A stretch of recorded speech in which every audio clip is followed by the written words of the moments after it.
अस्सलाम वालेकुम दोस्तों, इलाही मशहूर तव्हां सां ॻाल्हायां। अॼु हिकु नयो उनवान सां उनवान जो कैप्शन तव्हांजे साम्हूं आहे। शाह अब्दुल लतीफ़ भिटाई जी शाइरी जेका 12हें दर्जे जे किताब में शामिल आहे, उन जो असां इस्लाही मतिलब ऐं मक़सद तव्हांजे साम्हूं पेश कंदासीं। त शाह अब्दुल लतीफ़ भिटाई जी शाइरी जो जेको मक़सद आहे, फ़िक्र आहे, उहो छा आहे ऐं असांखे संदसि शाइरीअ मां कहिड़ी इस्लाह मिले थी ऐं बंदे खे कहिड़ी तलक़ीन करे थो ऐं कहिड़े नमूने सां उन खे साबित कदम रहण ते मज़बूत करे थो। शाह अब्दुल लतीफ़ भिटाई न रुगो सिंध जो शाइर पर दुनिया जो वॾे में वॾो शाइर आहे। इन जे करे संदसि शाइरीअ में असांखे केतिरा ई रंग मिलनि था ऐं केतिरनि ई रंगनि मां संदसि जेको मख़सूस रंग आहिनि उहो आहे कामिल इंसान ऐं इंसानियत जे आला दर्जे ते पुॼणु। इंसान पंहिंजे आला दर्जे ते तॾहिं पुॼी सघंदो आहे जॾहिं उहो हिकु इंसान खे इंसान सम्झे ऐं इंसानियत जे मक़ाम ते पुॼे। ॿियो त पंहिंजा जेके मक़सद आहिनि, मक़ाम आहिनि, उन्हनि खे हासिल करण जे लाइ उहो साबित कदम रहे। ऐं टियों, शाह लतीफ़ जी शाइरीअ में असांखे नग़्मगी, रवानी, काफ़िया, ॿोली अहिड़ी मिले थी जेका असांजी पंहिंजी ॿोली आहे ऐं उन ॿोलीअ सां असांजो लगाव आहे। ऐं उहे ॿोली जॾहिं असां पढ़ूं था त उन में हर्फ़ ब हर्फ़, लफ़्ज़ ब लफ़्ज़ ज़बान ते तरियो ईंदो आहे। ऐं जॾहिं त जे शाह अब्दुल लतीफ़ भिटाईअ पंहिंजी शाइरी जे लाइ पाण चयो, जेतो बेतबायां से आयतूं आहिनि,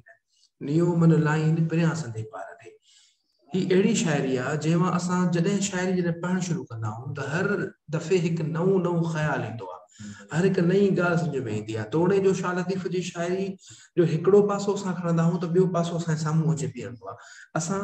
सोचींदा कुझु आहियूं, शाह लतीफ़ जी शाइरी असांखे उन मां कुझु ॿियो ॿुधाईंदा। जॾहिं असां हौसला हारजी वेही रहंदा आहियूं त शाह लतीफ़ जी शाइरी असांजे साम्हूं अची वेंदी आहे। जॾहिं असांखे उमेद न हूंदी आहे त शाह लतीफ़ जी शाइरी अची वेंदी आहे। जॾहिं असां जाखोड़ ऐं कोशिशि खां थकिजी पवंदा आहियूं त शाह लतीफ़ जी शाइरी अॻियां अची वेंदी आहे। जॾहिं असां हर लिहाज़ खां ख़त्म थी वेंदा आहियूं त शाह लतीफ़ जी शाइरी असांजी रहनुमाई करण जे लाइ अॻियां अची वेंदी आहे। त मां अची चुकी आहियां ऐं हाणे मूंखे पढ़ो। ऐं इंसान उहो पढ़ी करे साबित कदम रहंदो आहे ऐं चवंदो आहे न, अञा मूंखे कुझु अॻिते वधणो आहे, अञा मूंखे अॻिते कुझु करिणो आहे, अञा ई मूंखे अॻिते हलणो आहे। इन करे संदसि शाइरी जा जेतिरा बि रुख़ आहिनि उहे बहितरीन रुख़ आहिनि ऐं इंसान जी इस्लाह जा रुख़ आहिनि। ऐं शाह लतीफ़ वटि फ़लसफ़ो जेको आहे, फ़िक्र जेको आहे, उहो कंहिं हिकु मसलक लाइ न, कंहिं हिकु इंसान लाइ न, कंहिं हिकु मज़हब लाइ न, कंहिं हिकु क़ौम लाइ न, बल्कि सॼी इंसान ज़ात लाइ आहे। उनजो फ़लसफ़ो, उनजो फ़िक्र ऐं उनजी जेका संदसि तलक़ीन आहे उहा पूरी इंसान ज़ात खे आहे। हिते न हिंदू न मुस्लमान कंहिं क़िस्म जो को तफ़रीक़ शाह लतीफ़ वटि कान्हे का। शाह इन जे करे ई हू दुनिया जो वॾे में वॾो शाइर थी सघियो आहे जो हुन इंसान खे इंसान सम्झी करे शाइरी कई आहे। पर उनजे बावजूद बि असांजा केतिरा ई माण्हू जेके आहिनि उहे शाह लतीफ़ खे उन पद ते कोन ॼाणे सघंदा आहिनि ऐं सम्झंदा आहिनि। उन खां अलावा शाह लतीफ़ जी शाइरी जूं ख़ूबियूं जेके आहिनि उहे असां हिते जे कोन ॿुधाइण वारो आहे, छाकाणि संदसि ख़ूबियुनि ते पूरा सारा 2 लेक्चर थियणा आहिनि। हिकिड़ो त शाह जो शेर ऐं शाइरी ऐं ॿियो दुनिया जो वॾे में वॾो शाइर शाह अब्दुल लतीफ़ भिटाई जेके अञा असांजा मज़मून रहियल आहिनि। डॉक्टर गुलबख्शानी जो, ॿियो अलामा आहे काज़ी जो। उन्हनि मज़मून ते जॾहिं ईंदासीं त असां शाह लतीफ़ जी उन्हनि ख़ूबियुनि ते असां ॻाल्हाईंदासीं ऐं उन ख़ुसूसियतुनि ते ॻाल्हाईंदासीं। इन जे करे अॼु असां जेके हिते 3 सुर शाह लतीफ़ जा असांजी किताब में शामिल आहिनि उन्हनि ते मथाछरी नज़र विझंदासीं। मथाछरी मां इन करे चवां त 3 सुरनि खे अॼोके ॾींहं में मुकमल करिणो आहे जेके असां शामिल आहिनि ऐं उनखे थोरो थोरो बैकग्राउंड त जीअं असांखे सम्झ में अचे त शाह लतीफ़ इहा शाइरी ऐं कहिड़े नमूने सां कई आहे ऐं इंसान खे छा सिखाइण चाहे समझी लो। शाह अब्दुल लतीफ भिटाई जेको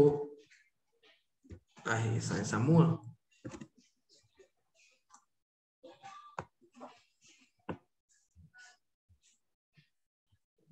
संदसि पैदाइश जो साल 1002 हिजरी मुताबिक 1690 ईस्वी आहे ऐं संदसि वफ़ात जो साल 1065 हिजरी मुताबिक 1752 ईस्वी।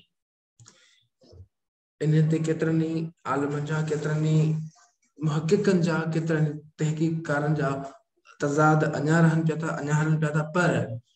कंहिं हद ताईं इहो जेको साल मञियो वञे थो, पैदाइश जो साल 1002 हिजरी मुताबिक 1690 ऐं वफ़ात 1165 हिजरी मुताबिक 1752 मुतफ़िक़ा तौर ते केतिरनि मुहक़िक़नि वटि मञियल आहे। सिंध जो नामियारो क़ौमी शाइर हज़रत शाह अब्दुल लतीफ भिटाई रहमतुल्लाह अलैह सैयद हबीब शाह जो फर्जंद हो।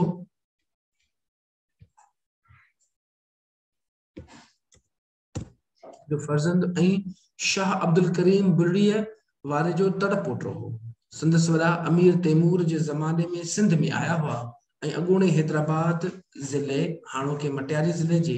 भयपुर ॻोठ में अची मुक़ीम थिया। शाह अब्दुल लतीफ रहमतुल्लाह अलैह 1102 हिजरीअ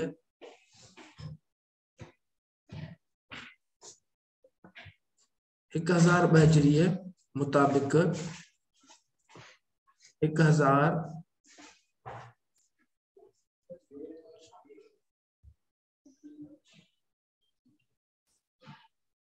माजरत सां 1102 हिजरीअ मुताबिक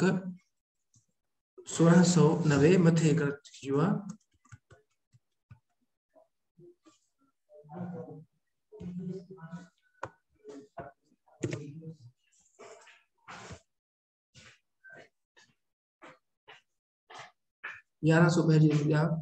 हिजरी मुताबिक 1690 में ॼाओ। नंढे हूंदे खां संदसि तबियत जो लाॾो फ़क़ीरी ॾांहुं हुयो।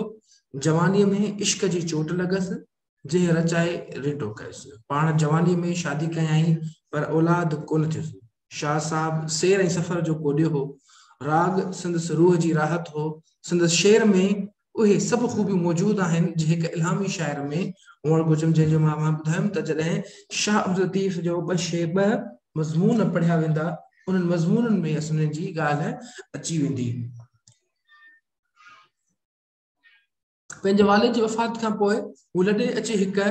वारी जे भिट ते रहियो, इन करे खेसि भिटाई करे चवंदा आहिनि। शाह साहब 14 सफ़र सन 1165 हिजरीअ मुताबिक 1752 ईस्वीअ ते वफ़ात कई। हर साल इन तारीख़ संदसि मज़ार ते मेलो लॻंदो आहे। असां तव्हांखे ख़बर आहे त शाह अब्दुल लतीफ भिटाई जो मेलो आम मशहूर आहे ऐं उन ॾींहं ते मोकल पिणु थींदी आहे। शाह लतीफ जी शाइरी जूं केतिरियूं ख़ूबियूं आहिनि जेके असां अॻिते अञा वज़ाहत ईंदियूं, पर हिते संदसि कुझु शेर उन जो फन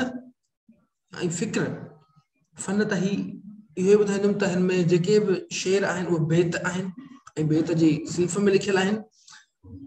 का बि वाई कोन्हे का, को बि ॿियो का सिंफ़ कोन्हे का। हा, सिर्फ़ ऐं सिर्फ़ बेतनि जी तरतीब, कुझु दोहा सोठा बेत, कुझु दोहा मेल ऐं सोठा मेल सां बेत जुड़नि था, जिन खे असां ॿुधायूं था पिया। हिते आहे संदसि पहिरियों बेत जेको आहे सो आहे, तूं हबीब तूं तबीब तूं दर्द जी दवा। तूं हबीब तूं तबीब तूं दर्द जी दवा। जानिब मुंहिंजे जीअ में, जानिब मुंहिंजे जीअ में आज़ार जा अनवा। साहिब ॾे शिफ़ा मियां मरीज़नि खे।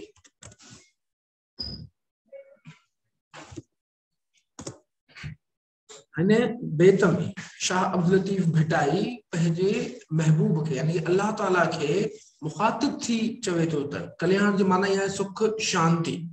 सुख शांति अमन। इन करे हिन बेत में सुख शांति अमन ऐं इंसान खे पंहिंजे अंदर उजारण जा जहिड़ा सबक ॾिना आहिनि, अहिड़ा जेको सो कम ॾिना आहिनि, जंहिंजे करे चए थो बारगाह ताला में, अल्लाह ताला जी बारगाह में हू दुआ कंदो रहे थो, दुआ कंदो रहे थो त असांखे पंहिंजी ज़िंदगी में हमेशह ख़ुशि आबाद रखजांइ ऐं पंहिंजी महर कजाए पंहिंजी मेहरबानी कजाए पंहिंजो करम कंदो रहिजाए पंहिंजी शफ़ा ॾींदो रहिजाए छाकाणि त असां वटि इन्हनि शयुनि जी कमी आहे ऐं तो वटि इन शइ जी कमी कान्हे का तॾहिं चए थो तूं हबीब तूं तबीब तूं ई दोस्त आहीं ऐं तूं ई असांजी तबीब आहीं असांजे मुआलिज आहीं तूं दर्द जी दवा तूं असांजे दर्द कहिड़ा ॾुख ग़म पीड़ा ॾुखियायूं मुश्किलातूं अंदरूनी गैर ज़ाहिरी रूहानी दर्दनि जो यानी कि दुनियावी मसइलनि में फासण जो बि दवा तूं ई आहीं जानिब मुंहिंजे जीअ में आज़ार जा अनवा आज़ार माना ॾुख ग़म पीड़ाऊं तमामु घणियूं आहिनि अनवा माना घणियूं आहिनि साहिब ॾिज शिफ़ा मियां मरीज़नि खे ए अल्लाह साहिब हिते चयो अथई मुखातिब थी चए थो कंहिंखे मुखातिब थी चए थो अल्लाह खे चए थो जो मुंहिंजो रूह जेको आहे मुंहिंजो अंदरि जेको आहे उहो केतिरनि ई जेको आहे ॾुखियाईनि में ऐं केतिरनि नापाकियुनि में ऐं केतिरनि ग़लातुनि सां भरिजी वियो आहे जंहिंजे करे उन खे पाक साफ़ करण जे लाइ ए अल्लाह तूं पंहिंजी शफ़ा ॾे ऐं पंहिंजो करम कर असां मरीज़ आहियूं असां मरीज़ माना दुनिया जे धंधनि में अटकियल आहियूं ऐं उन में अटकी करे असांजी रूहानी ग़िज़ा जेका आहे उहा मुतासिर थिए थी जंहिंजे करे तूं पंहिंजो कर ऐं पंहिंजी असांखे तात पंहिंजी यादगिरी में असांखे गुज़ारण जी तलक़ीन था फरमाए इन जे करे ऐं केतिरनि ई क़िस्मनि जे गुनाहनि खां बचाए ऐं हर लिहाज़ खां पंहिंजो करम कंदो रह जेके अंदर में आज़ार आहिनि जेके आज़ार जा अनवाव आहिनि अनवाव तमामु घणा आज़ार ॾुखियायूं आहिनि उन्हनि खे तूं दूर करणु फरमाई थी संदसि ही शेर जेतिरा बि आहिनि उहे रब पाक जी बारगाह में बाॾाइण आहे दुआ आहे दुआ पिने थो दुआ वठे थो जंहिंजे करे असांखे इहे जेके बि शेर आहिनि उहे ईअं ई नज़र अचनि था पिया त इन में शाह अब्दुल लतीफ़ भिटाई जेको आहे उहो अल्लाह ताला खे मुखातिब थी करे चए थो अल्लाह ताला खे मुखातिब थी करे दुआ पिने थो त असांखे तूं करम कर रहम कर तूं हबीब तूं तबीब तूं दर्द जो दारू तूं हबीब तूं तबीब तूं दर्द जो दारू दवा आहिनि दिल खे तुंहिंजूं तवारूं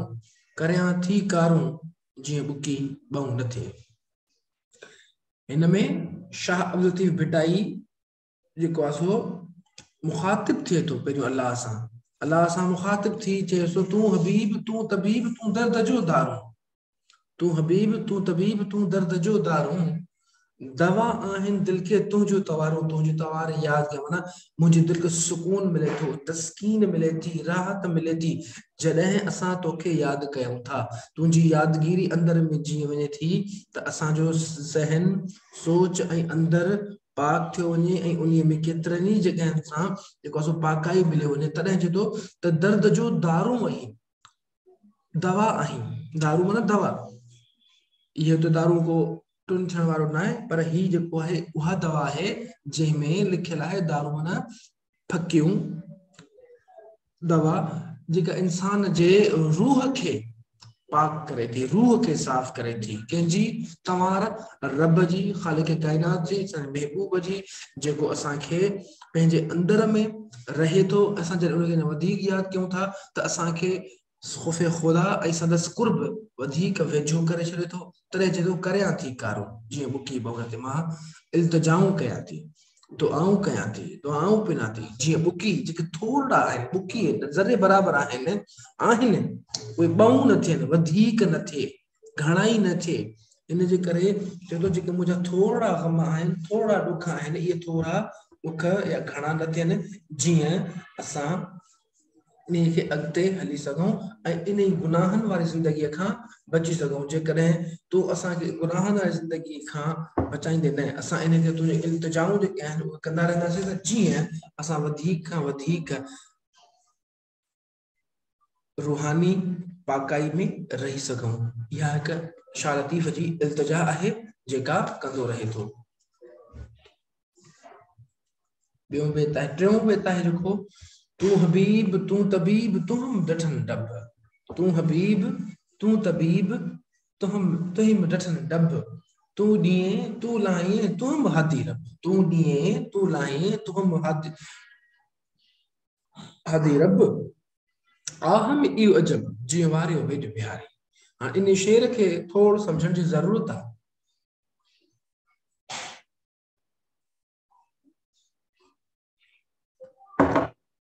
वही द चलो तू हबीब तू तबीब तू हम डठन डब डठन माना कमजोरन जो हीणन जो मजलूमन जो डब माना आसरो तू हबीब तू तबीब तू हम डठन डब कमजोरन जो हीणन जो जेके मजलूम आहिनि उन जो आसरो तू आई तू दिए तू लाही तू ही हाथी रब हिदायत ॾींदड़ रब तू आही गम ॾींदड़ बि तू आही गम लाहींदड़ बि तू आही ऐं तोखां सवाइ ॿियो केरु कोन्हे जेकॾहिं असांखे जेकॾहिं के ॾुख आहिनि गम आहिनि पीड़ाऊं आहिनि तकलीफ़ूं आहिनि अहंज आहिनि उन अहंजनि खे तकलीफ़ुनि खे ख़तम करण वारो तू आहीं तोखां अलावा ॿियो केरु बि कोन्हे को तॾहिं चवंदो आहिम इहो अजब ऐं इहा बि अजीब ॻाल्हि आहे जीअं वारियो वेझ विहारी जॾहिं त सभु कुझु तुंहिंजे हथ में आहे जे चाही त ॾुख ख़तम करे सघी जे चाही त ॾुख जेको आहे सो वधाए छॾी चाही त तकलीफ़ूं ॾी चाही त तकलीफ़ूं ख़तम करे छॾी चाही त जेको आहे सो रंज में रखी चाही त ख़ुशीअ में रखी चाही त जेको आहे सो असांखे ज़मीन ते रखी चाही त आसमान ते रखी तुंहिंजी मर्ज़ी आहे पर उन जे बावजूद बि वारियो वेझ विहारी वेझनि खे असां ते विहारी थो तबीबनि खे असांजे साम्हूं विहारे थो जीअं असां उन्हनि वटि हली वञूं ऐं पंहिंजी इलाज या मुआलजो कयूं तोड़े जो हक़ीक़ी जेको मुआलिज आहे वो ख़ालिक़ काइनात असांजो तू ही आहे तू ही डठन जो डब आहे तू ही असांजो आसरो आहे तू में असांजो आसरो आहे तू हबीब तू तबीब तू दारू खे दर्दन तू हबीब तू तबीब तू दारू खे दर्दन तू ॾींहें तू लाहीं ॾातर खे ॾुखंदन ॾातर खे ते मुखातिब थिए थो ॾातर माना अल्लाह खे चए थो ॾुखंदन इन करे हिते हिनखे निशानी ईंदी मुखातिब थियण वारी तू ॾींहें तू लाहीं ॾातर खे ॾुखंदन तॾहिं फकियूं फ़र्क़ु कनि जॾहिं अमर कराओ उनखे जॾहिं ॾिसो शुरूआत ॻाल्हि साईं आहे त तू हबीब आहीं तू असांजो दोस्त आहीं तू तबीब आहीं तू असांजो मुआलिज आहीं तू दारू खे दर्दनि जो आहीं तुंहिंजो ई जेको आहे सो तवार जेका आहे उहा असांजे दर्द खे असांजी पीड़ा खे ख़तम करे थी तू ॾींहें तू लाहीं तू ई गम ॾुख पीड़ा ॾींदड़ आहीं तू ई गम ॾुख पीड़ा ख़तम कंदड़ आहीं ॾातर खे ॾुखंदड़ जेके ॾुखायल आहिनि ए अलाह जेके ॾुखायल आहिनि जेके गमज़दा आहिनि जेके पीड़ियल आहिनि जेके हीण आहिनि उन्हनि ॾुखंदनि जो तू ई गम लाहींदड़ आहीं तॾहिं फकियूं फ़र्क़ु कनि फकियूं बि तॾहिं फ़र्क़ु कंदियूं आहिनि दवाऊं बि तॾहिं फ़र्क़ु कंदियूं आहिनि जेके आर्ज़ी तौर ते साम्हूं असां खाऊं था या वठूं था उहे फकियूं फ़र्क़ु तॾहिं कंदियूं आहिनि जॾहिं हुकुम तुंहिंजो उन्हनि खे थींदो आहे जॾहिं अमर कर उनखे जॾहिं तूं उन्हनि खे हुकुम कंदो आहीं जॾहिं तूं उन्हनि खे जेको आहे सो चई छॾींदो आहे हाणे फ़र्क़ु कनि फ़र्क़ु कयो छाकाणि त ख़ासि हक़ीक़ी जेका शइ आहे उहा तुंहिंजे हथ में आहे त तूं कंहिंखे ॾुख ॾिए कंहिंखे ॾुख ख़तम करे ठीकु आहे इन्हीअ में शाह अब्दुल लतीफ़ भिटाई पंहिंजे ख़ालिक़ काइनात जे आॾो दुआगू थियो आहे उन खां पिने थो उन खां घुरे थो उन खे मुखातिब थी चवे थो त असांजा जेके गम ॾुख आहिनि उन्हनि खे ख़तम कर छाकाणि तूं ई ॾुखनि खे ख़तम करण वारो आहीं ॿिए हिसे में जेके बेत आहिनि उहे आहे पुछ पतंगनि खे संदियूं खामण ख़बरूं आणियूं विझनि आग में जियो पंहिंजो जेरे जिनी जे लॻा नेज़ा नीह जा हिन ही जेके शेर आहिनि उहे फ़लसफ़े ते फ़िक्र ते ऐं इंसानी जुस्तजूअ ते जाकूड़ ते पूरा रहनि था जंहिंमें शाह लतीफ़ मिसाल ॾेई तशबीह ॾेई भेटा ॾेई करे इंसान खे मुखातिब थिए थो पुछ पतंगनि खे संदियूं खामण ख़बरूं पतंग जेके अक्सर करे वटां मींहुं वसंदो आहे त रोशनीअ ते उन रोशनीअ जे हासिलात ते अचे बीह रहंदा आहिनि मेणबत्ती ॿरंदी आहे बत्ती ॿरंदी आहे या शमादान जे साम्हूं अचे चुंबड़ी बीह रहंदा आहिनि तोड़े जो अवां झार या भित ते तेल वारो पन्नो लटकाए छॾियो उन पन्ने जी रोशनी ते उहे छिकिजी ईंदा आहिनि पतंगा उन्हनि खे चवंदो पुछ पतंगनि खे संदियूं खामण ख़बरूं पंहिंजे खामण जूं पंहिंजे बचण जूं पंहिंजूं उन इश्क में अचण जो उनखे खामण माना पंहिंजो ख़तम करण जो आणियूं विझनि आग में जियो पंहिंजे पंहिंजो पाण खे पाण अचे बाहि जे बच में विझंदा आहिनि। जेरे जनी जे लॻा निज़ानी जा उनखे ज़िंदगीअ में ई नहीं हजार नेज़ा लिखंदा नी कहिड़ो मोहब्बत हूंदी आहे छाजी हूंदी आहे त इन रोशनीअ जी हासिलात लाइ असांखे पंहिंजे सिर बि क़ुर्बान करणो आहे। उहो सिर जी परवाह कोन कंदा आहिनि। लतीफ़ समाजी बुनियादनि ते नंढनि नंढनि शयुनि जो मुशाहिदो कयो आहे, नंढनि नंढनि शयुनि खे परखियो आहे, नंढनि नंढनि शयुनि ते जेको आहे सो ते बे आज़माई कई। उन खां पोइ असांखे सम्झाइण जी ॻाल्हि कई ताईं त पतंग खे ॾिसो त नीह जो नेज़ो लॻल आहे त कीअं हिकु पतंग खे रोशनी सां एतिरी चाहत आहे केतिरी न उनखे जेको आहे सो चाहे थो त उन रोशनीअ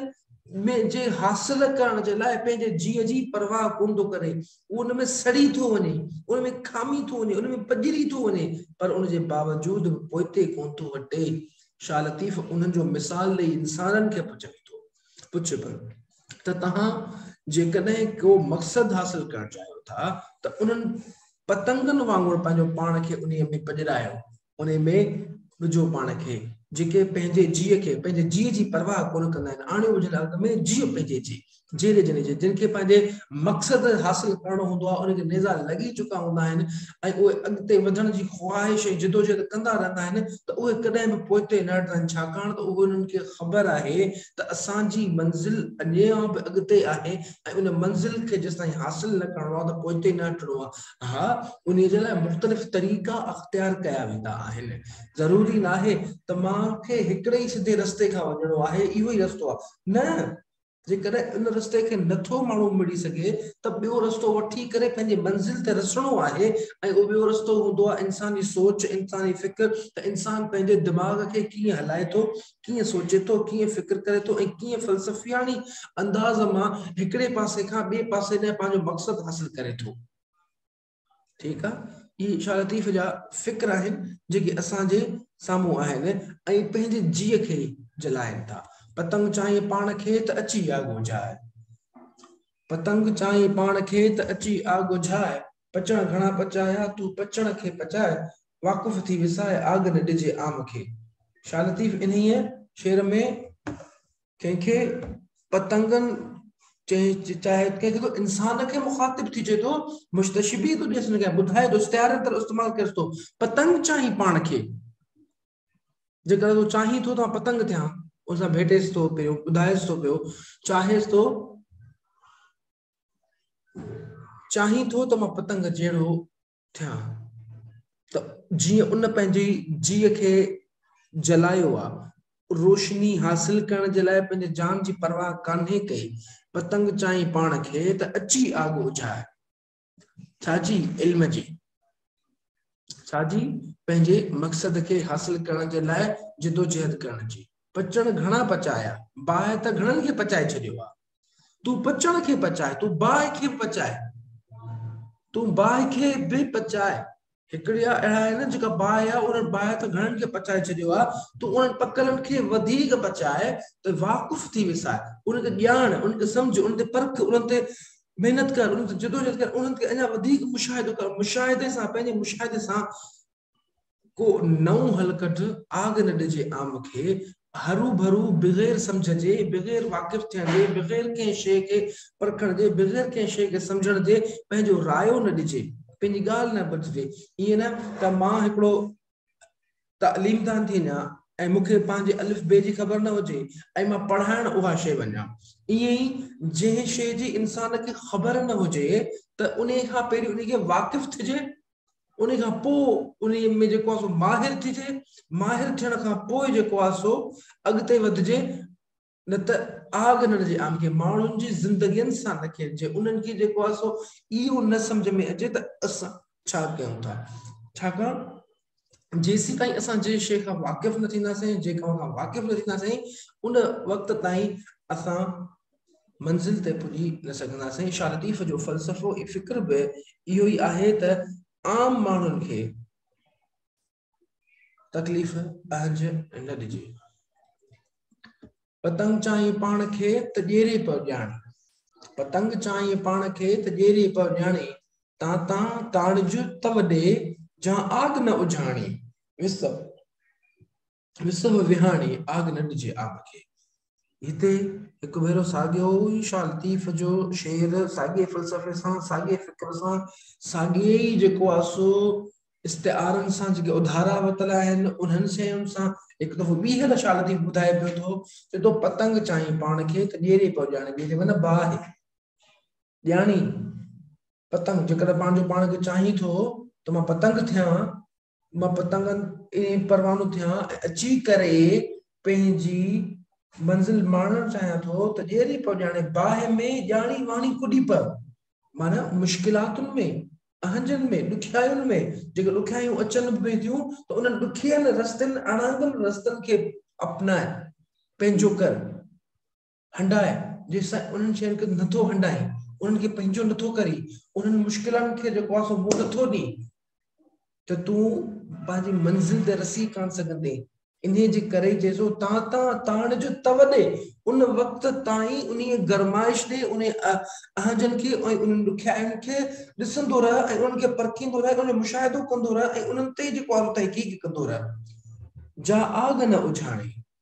ताण जो तव ॾे जहां आग न उझाणे जेसि ताईं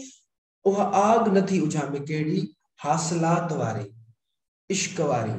उत्साह वारी जेसी ताईं इश्क ऐं उत्साह वारी नथी जेको आहे सो उमंग मरे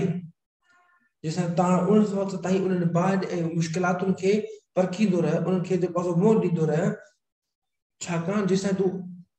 तालीम इल्म हासिल करे छॾियो तूं ॼा शयुनि में माहिर थी वएं त पोइ तोखे का बि शइ पोइते करे कान सघंदी पोइते हटाए कोन सघंदी विसह विहाणी आग न ॾिजे आम खे पंहिंजी पाण ते एतबार कर पहिरियों सम्झ पंहिंजो वैसाह कर पाण ते आग न ॾिजे आम खे वैसाह कंदे त मूंखे हीअ शइ अचे थी मां हिन शइ खे बहितर नमूने सां अदा करे सघां थो इन शइ में मां माहिर आहियां ऐं माहिर थियण खां पोइ जेको आहे सो अॻियां वधण जी कोशिशि कजे न की जेको आहे सो बग़ैर महारत जे अॻियां वधिजे इन करे शाह लतीफ़ जो ॿियो बि हिकिड़ो शेर आहे महरूम ई मरी विया माहिर थी न हुआ अहिड़ी ॻाल्हि कई त हवा जेकॾहिं चाहियो था त असां मंज़िल ते पुॼूं वञी पतंगनि वांगुरु पुॼूं वञी इल्म जी हासिलात जी रोशनी हासिल कयूं वञी त तव्हांखे इहो शइ करणी पवंदी जेका हींअर शाह लतीफ़ पंहिंजे शेर में चई आहे पतंग चाहीं पाण खे त पसी मच ममोट पतंग चाहीं पाण खे त पसी मच ममोट सुहाई सुपरीअ जी गिरत थिए घोट अञा तूं अरोट खोरीअ ख़बर न लहे इन ॻाल्हि में शाह लतीफ़ इंसान खे तलकीन कंदे चवे थो त उन्हनि खे मुखातिब थी करे चवे थो त पतंग चाहीं पाण खे त पसी मच ममोट जेकर तूं चाहीं थो त मां पतंगनि वांगुरु थियां इल्म हासिल कयां इन रोशनीअ खे हासिल कयां इन रोशनाइनि खे हासिल कयां रोशन माना रोशन ख़यालीअ खे हासिल कयां त पसी मच ममोट इते जाए उन तपिश खे ॾिसी उन ॾुखियाइनि खे ॾिसी उन्हनि अणांगनि रस्तनि खे ॾिसी वापसि न थियो सुहाई सुपरीअ जी गिरत थिए घुट सुपरीअ जी सुहाई सुपरीअ जी रोशनी सुपरीअ जो रस्तो सुपरीअ जो जेको आहे सो या मंज़िल या हासिलात तोखे तॾहिं मिली सघे थी जॾहिं तूं कामयाब तॾहिं थी सघीं थो जॾहिं उन शइ खे तूं मुश्किलातुनि सां मुंहुं ॾींदे गिरत थिए घुट उनमें दाख़िल थींदे त तूं कामयाब थींदे त घोट लफ़्ज़ जी माना ई आहे कामयाबी गिरत दाख़िल थींदे मुश्किल कम में न मुश्किल कम मां नथो करे सघां कामयाबी ना मुमकिन आहे न न न न मां जेको आहे सो एॾो मुश्किल कम त कंदुसि ऐं इहो मुश्किल मां थो ई कोन मां छो कयां हेॾो वॾो पथर केरु हटाईंदो मूंखां कोन हटिजो हेॾो वॾो पहाड़ केरु कंदो इम्तिहान न न न मां खां इम्तिहान कोन्हे मां कोन ॾींदुसि न जेकॾहिं तव्हां चाहियो था त मां मंज़िल माणियां जेकर तव्हां चाहियो था त असां आला मनसबनि ते अचूं त उन्हनि खे जेके ॾुखियायूं आहिनि पढ़ण वारियूं तकलीफ़ूं आहिनि करण वारियूं तकलीफ़ूं आहिनि उन्हनि पढ़ण ऐं कढण वारी तकलीफ़ुनि खे मुंहुं ॾियणो पवंदो उन्हनि सां तव्हांखे सहमत थियणो पवंदो उन्हनि सां तव्हांखे अॻिते वधणो पवंदो जेसीं ताईं इन्हनि शयुनि खे तव्हां नथा अॻिते अचो उन्हनि खे मुंहुं नथा ॾियो त तव्हां पंहिंजी जेको आहे सो मंज़िल ते रसी कान सघंदो तॾहिं चयो अञा तूं अरोट अञा तूं अणॼाण आहीं अरोट जी माना आहे अणॼाण अञा तूं अणॼाण आहीं खोरीअ ख़बर न लही बाहि जी ख़बर तोखे कोन्हे का त इन में केतिरी वॾी बाहि आहे त इहा बाहि इंसान खे जलाए छॾींदी आहे इन जे करे तोखे ॼाणणो आहे, तोखे सम्झणो आहे, तोखे कामयाब थियणो आहे त तोखे इन शयुनि खे मुंहुं ॾियणो पवंदो। पतंगनि पह कयो मिड़िया मथे मच, पसे लहस न लिचिया सड़िया मथे सच,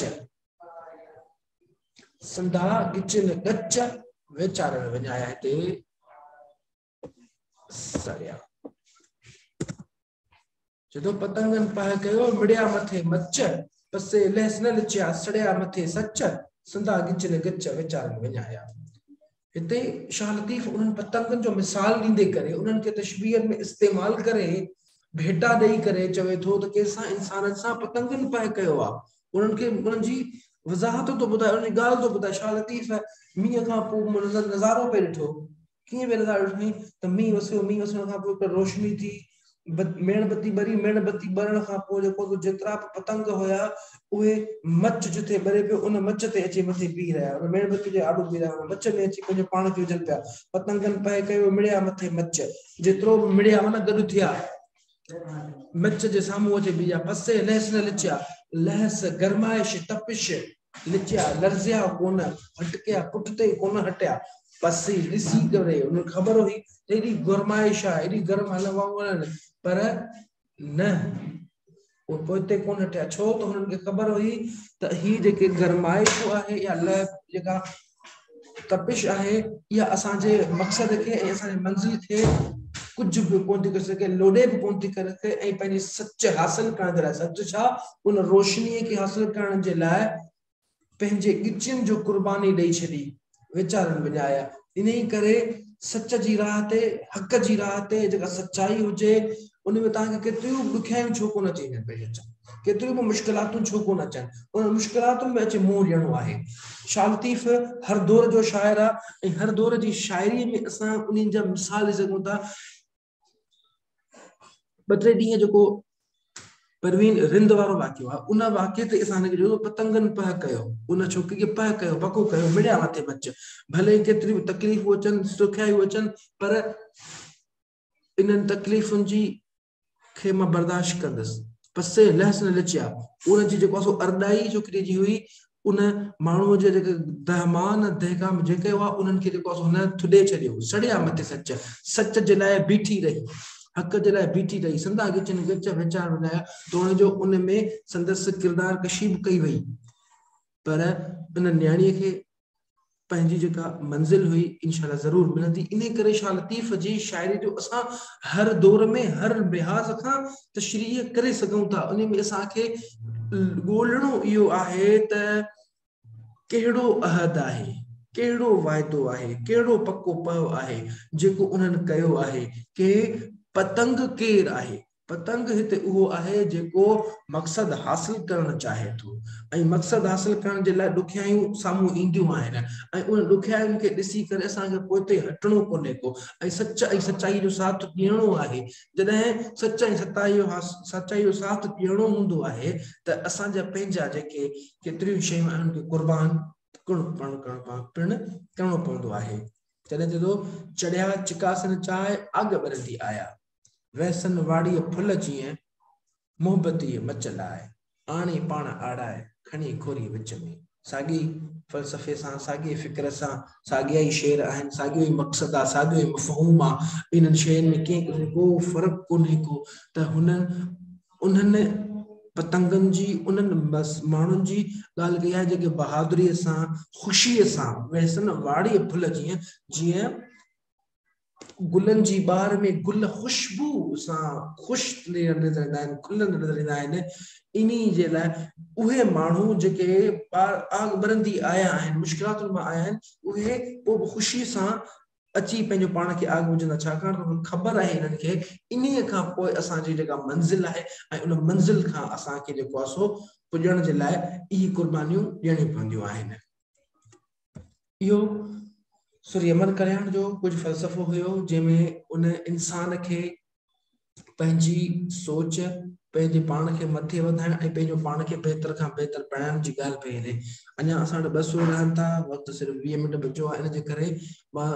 ड्रेग में वञण बजाए ईंदड़ जेके शेर आहिनि उन्हनि खे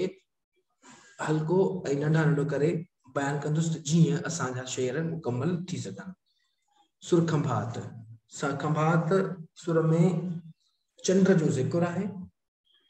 ऐं हिन शेर जे लाइ चयो वेंदो आहे त ही सुर शाह अब्दुल लतीफ़ भिटाईअ पंहिंजे जवानी वारे वक़्त में लिखियो हुयो ऐं इन खां अलावा इन में ख़ासि करे जेको ज़िक्र आहे उहो चंद्र जो आहे। इन खां अलावा उठ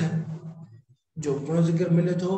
पर हिन में जेका भेटा ॾिनी वई आहे चंद्र खे सा हज़रत मोहम्मद मुस्तफ़ा सल्लल्लाहु अलैहि वसल्लम जिन सां ॾिनी वई आहे, जंहिंखे उहो पंहिंजी शेरी शाइरीअ में सभु खां मान मथां उठो अथई ऐं उनखे अर्पे थो। ऐं 24 जे चंद्र के मुखातिब थी करे उन्हीं के छा तो चवे शाह लतीफ़। असां शाह लतीफ़ जी शाइरीअ खे पढ़ी ऐं उन जी जो पासो हर पंहिंजे वस आहर तशरीह कंदासीं त जीअं असांखे ख़बर हुजे त शाह लतीफ़ पंहिंजे महबूब पंहिंजे ख़ुदा जे महबूब खे कीअं ॾिसे थो ऐं उन जे लाइ कहिड़े लफ़्ज़नि सां उन खे भेटा ॾिए थो। 24 चंद्र तूं उभरी सेसी करे सिंगार, 24 चंद्र तूं उभरी सेसी करे सिंगार। सेसी लफ़्ज़ जी हिते माना है सवई।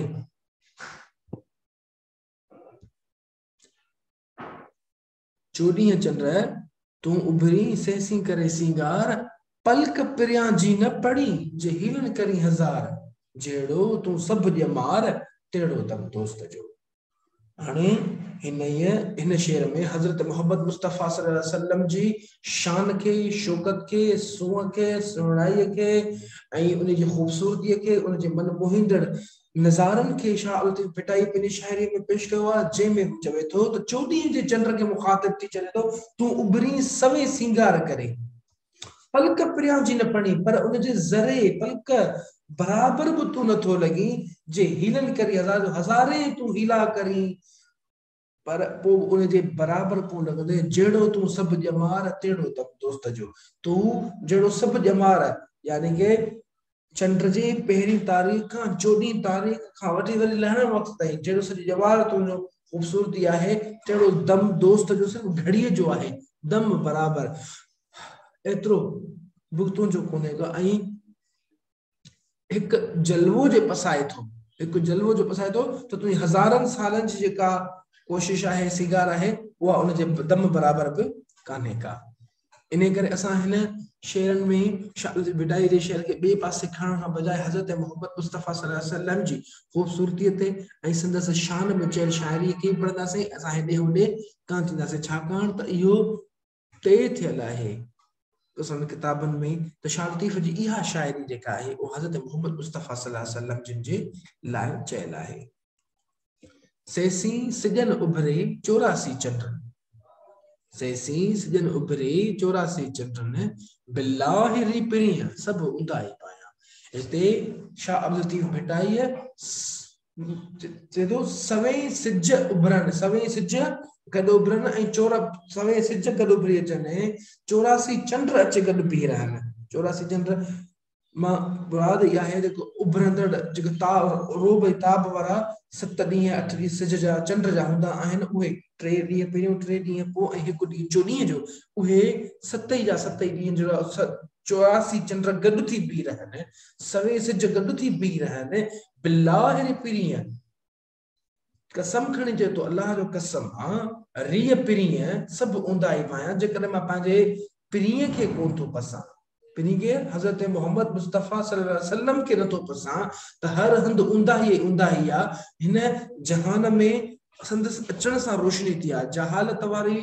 जेका उंदाही आहे सा ख़त्म थी आहे ऐं जेकर संदसि जलवो आहे त हर जगह ते रोशनी रोशनी पखिड़िजी वई आहे। इहा हज़रत शाह अब्दुल लतीफ़ भिटाई जी भेट आहे हज़रत मोहम्मद मुस्तफ़ा सल्लल्लाहु अलैहि वसल्लम जिनखे असां दिलि सां क़बूल कयूं था। चंद्र चित्राई तुंहिंजी स्याहीअ में सूर, लाया लाल लिंगन खे चंदन भरे बूर, चंदन भरे बूर, कुमाणो कपूर मुंह वाझाईंदे पिरी। हिन शेर में हज़रत मोहम्मद मुस्तफ़ा सल्लल्लाहु अलैहि वसल्लम जी खुशबू जहिड़ी ॻाल्हि कंदे चए हिते ॻाल्हि चंड खे मुखातिब चंड चिटाई तुंहिंजी स्याही में सुजे तूं ॿाहिरि निकिरी थो त स्याही जेका ऊंदाही आहे उन जी सूरत छाकाणि त रोशनी थी थी वञे लाया लाल लिंगन खे चंदन भरे ॿोर लाया लाल लिंगन खे चंदन भरे ॿोर पंहिंजो जिस्म खे खुशबू सां मुअत्तर करे छॾिया कुमाणो कपूर मुंहुं वाजाईंदे पीढ़ीअ खे हज़रत मोहम्मद मुस्तफ़ा सल्लम जी यादगिरीअ में काफूर जो वर्ण खुशबू वारो जेको वर्ण सो पिणु झको थी वियो आहे मां वाझायां पियो थो पीढ़ीअ जे लाइ त संदसि दीदार खे मां ॾिसां पंहिंजे दीदार जे लाइ मां पंहिंजो पाण खे एतिरो त मुअत्तर करे छॾियां खुशबू हणी छॾियां खुशबू वारो करे छॾियां त जीअं मां संदसि दीदार कयां त उहे खुशबू उन में ईंदियूं रहनि इन जे करे चए थो चंड चोई हक़ जे विड़ी जे विचरी चंड चोई हक़ जे विड़ी जे विचरी ब अखियूं जो नक तो में ना है परी जो यो तो शेर साफ साफ साफ सिधो आहे इन में जे में चंड खे मुखातिब थी चए थो त चंड हिकु सच ॻाल्हि चवाए जो तोखे कावड़ न लॻे जे विड़ी या विचरी तुंहिंजी मर्ज़ी आहे ब अखियूं ऐं टियों नक तो में ना आहे परी जो मुंहिंजे हज़रत मोहम्मद मुस्तफ़ा सल्लल्लाहु अलैहि वसल्लम जहिड़ी अखियूं आहिनि ऐं नक अथसि तुंहिंजी अहिड़ियूं तो में कान्हनि के छाकाणि त मुंहिंजो महबूब जेको आहे मुंहिंजो ख़ुदि रसूल जेको आहे उहो ख़ूबसूरत तरी आहे अॻिते चए थो चंड चवाई सच मठी मुर न भाई चंड चवाई सच मठी मुर न भाई चंड खे चए थो चंड हिकु सची ॻाल्हि ॿुधाई आहे जे तोखे कावड़ न लॻे त कॾहिं उभरी सनड़ो कॾहिं उभरी गच कॾहिं तूं सनड़ो थो उभरी कॾहिं तूं गच थो उभरी मुंहं में ॿरई मच ना आहे पेशानी पहिरीं पोइ बि तुंहिंजे मुंहं में मच पियो थो ॿरे खूबसूरत लॻो पियो आहे रोशनी लॻी पई अथई ना आहे पेशानी पिरीअ जी जहिड़ी मुंहिंजे पेशानी पिरीअ जी आहे अहिड़ी पेशानी तो वटि कान्हे का इहा ॻाल्हि है हज़रत मोहम्मद मुस्तफ़ा सल्लल्लाहु अलैहि वसल्लम जी पेशानी जे बारे में शाह थी भेटाई करे थो हज़रत मोहम्मद मुस्तफ़ा सल्लल्लाहु अलैहि वसल्लम जी नज़र जे लाइ माण्हू दीवाना हूंदा हुआ जंहिंजे करे जेतो खणी नेण खुमार मां जा कयाई नाज़ नज़र खणी नेण खुमार मां जा कयाई नाज़ नज़र सूरज शाखूं झकियूं कुमाणो कमर तारा कतियूं ताइब थिया देखींदे दिलबर झको थियो जोहर जानिब जे जमानसी इते ॻाल्हि करे खणी नेण खुमार मां जा कयाई नाज़ नज़र हज़रत मोहम्मद मुस्तफ़ा सल्लल्लाहु अलैहि वसल्लम जॾहिं बि पंहिंजी नज़र खणी जंहिं ॾे ॾिठो बि आहे त उन जी जेको आहे सो ईद थी वई आहे सूरज शाखूं झकियूं कुमाणो कबर सूरज जूं शाखूं जेके करणूं आहिनि उहे बि झकियूं थी वयूं उनजी अखियुनि जी तपिश एॾी हुई उनजी अखियुनि जी रोशनी एॾी हुई उनजी अखियुनि जी चमक एॾी हुई कुमाणो कमर कमर त जेको आहे सो कुमाइजी वियो चंड त उते कुमाइजी वियो झको थी वियो छाकाणि त संदसि अखियुनि जी चमक धमक एॾी हुई जो सिज ऐं चंड जी रोशनी जेका आहे उहा मध्यम पइजी वई तारा कतियूं ताइब थिया देखींदे दिलबर जीअं ई तारनि ऐं कतियुनि तारा जेके गॾु बीठा हुआ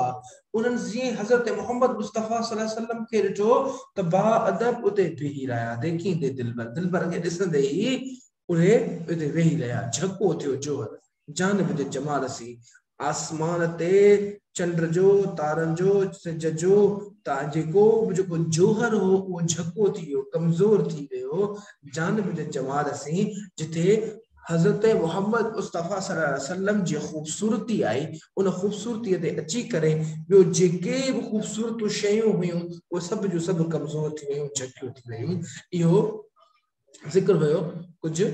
चंद शेर जो जेको सुरखंभार आहे हज़रत मोहम्मद मुस्तफ़ा सल्लल्लाहु अलैहि वसल्लम जी शान शौकत में ऐं उनजी ख़ूबसूरती में उन जी मान में इहो शेर कुझु असां पढ़ियासीं ताईं उनजी पंहिंजे वसा तशरीह कई आहे अॻिते हलूं था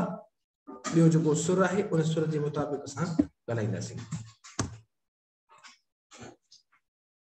सुर लीला चनेसर शाह लतीफ़ जे 7 सूरनि मां सुरमनि मां हिकु सूरमी जेका लीला आहे थी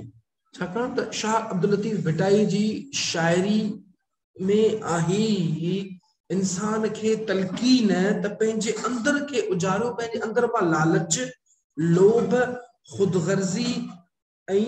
जेका ॿियाई आहे उन खे कढी फिटो करे छॾियो जॾहिं तव्हां इन्हनि शयुनि खे कढी फिटो करे छॾींदो त दिलबर तव्हांजे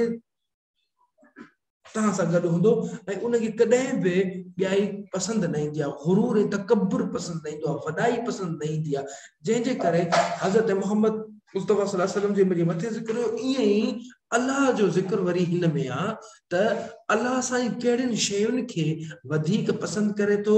ऐं कहिड़ियुनि शयुनि खे अहमियत ॾिए थो ऐं बंदे खे छा करणु घुरिजे उन बाबति जो हिते इहा ॻाल्हि हिते आहे। हिते दुनिया मार्फत ऐं तरीक़त जी ॻाल्हियूं ऐं हिते जेको आहे सो हक़ीक़त ते पुॼण जूं ॻाल्हियूं सो लीला चनेसर में आहिनि। हज़रत शाह अब्दुल लतीफ़ भिटाईअ इन्हनि सुरनि वसीले, इन्हनि दास्ताननि वसीले इंसान खे हक़ खां मिजाज़ खां हक़ ते पुॼण जी राह ॾसी आहे ऐं उहे मिजाज़ ऐं हक़ छा आहे, इहे त मिजाज़ ये फानी दुनिया आहे, हक़ हक़ीक़ी मालिक आहे ऐं मार्फत इहा जेको आहे उन में चङायूं भलायूं ऐं असांजो हज़रत मोहम्मद मुस्तफ़ा सल्लल्लाहु अलैहि वसल्लम ऐं ॿियूं जेके भलायूं आहिनि इहे सभई आहिनि त कहिड़े नमूने इंसान उते पुॼी सघे थो। लीला हीला छॾ, लीला जे ज़रिए इंसान खे तो चवे थो, पहिरियों असां बुनियादी चेतो था पोइ हुते गिरूं था त चए थो लीला हीला छॾ जे तूं सोभी सिखी पाए पांद गिचीअ में पाण ग़रीबीअ गॾु हॾ मचंदो लॾ जे कारूं वाणी कांध खे। इन शेर में हज़रत शाह अब्दुल लतीफ़ भिटाई फरमाए थो त लीला खे मुखातिब थी चए थो, हीला छॾे पंहिंजी कोशिशूं छॾे ॾे, हाणे जेके तूं कोशिशूं रायगा तूं करी पई थी, छाकाणि त लीला जे किसे में हुयो ई हुयो त हुन 9 लखे हार त चनेसर खे विकिणी छॾियो हुयो, यानी कि दौलत जी लालच में अची, हिर्स में अची, ख़ुदगर्ज़ी में अची करे पंहिंजे ख़ुदा सां सौदो करे वेठी हुई,